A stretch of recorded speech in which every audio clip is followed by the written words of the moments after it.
historically, sub-Saharan Africa has been fundamental to the global prosperity of the advanced countries. Okay? And Africa had a role to play. It has a role as a raw material producer. We will not allow sub-Saharan Africa to escape that. Okay, we do everything to keep sub-Saharan Africa where it is, also impoverished. It's absolutely vital for the prosperity of everyone else. So let's get clear about that. Okay, and this means all the economic structures, all the global institutions, and the economics we teach everyone is all designed to keep Africa exactly where it is. And whether it is Europe or US or now China, it's always the same. We need Africa to be impoverished because we need those raw materials and we need them dirt cheap. Okay, so that's the message. It doesn't mean to say that there's nothing Africans can do. Of course there is.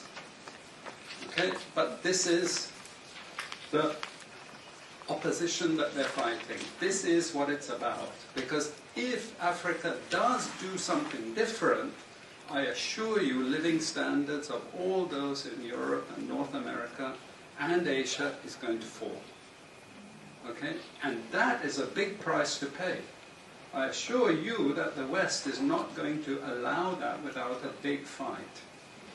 Okay, so this is what it's fundamentally about. What I want to show you is how these structures are operating. It's just 20 minutes, so we can't do very much, but just to give you a little bit of an idea.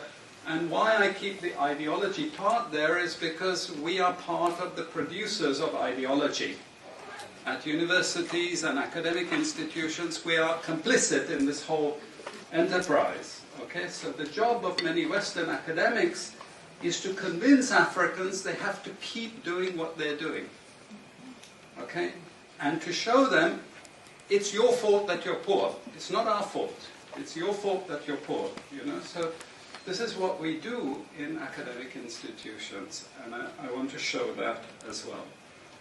Let me just start. This is what it's basically about, so you know what it's about. But I want to just show you the extent to which Africa is specializing in the production of raw materials and basic agricultural goods. We know the basic forces that have caused this underdevelopment. We know it's colonization. I will not discuss that very much because my colleague speaker is going to go into some aspects of this. But I do want to discuss the global economic structures, the global financial institutions, and economic ideology, briefly, to give you a flavor of those. Let me start with this. You can't really see it so easily, but if those of you who are interested, you want the PowerPoint, I'm sure we can make it available to you. But the thing that you really need to see is the top line. Okay? And the extent of dependency is captured by this statistic at the top. Okay? And you compare it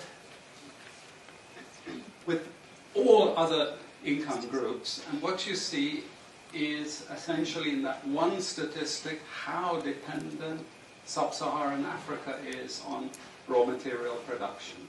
Okay? This is the very heart of what makes sub-Saharan Africa beat. Okay? Here, just to have a look at one very important additional statistic, with all this export coming from sub-Saharan Africa, how much does sub-Saharan Africa account for in terms of global trade value? We know there are vast resources coming from there, but look at the bottom line in terms of global trade value. Look at that. 0.5%, 1975, 0.95%, going down to 0.1. To 0.1. Meaning that with all these vast resources being produced, how much are they getting for it? Nothing. Nothing. This is a very significant piece of data. Then I just want to show you what has happened to sub-Saharan Africa, because what we know, and from all studies, no country ever develops without manufacturing. Okay, producing raw materials will not take you anywhere. Producing basic agricultural goods will not take you anywhere.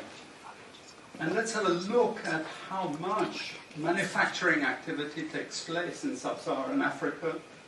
We can look over the last 15 odd years, 15, 20 years. And we see manufacturing has actually declined as a percentage of the total. This is percentages of total production in sub-Saharan Africa.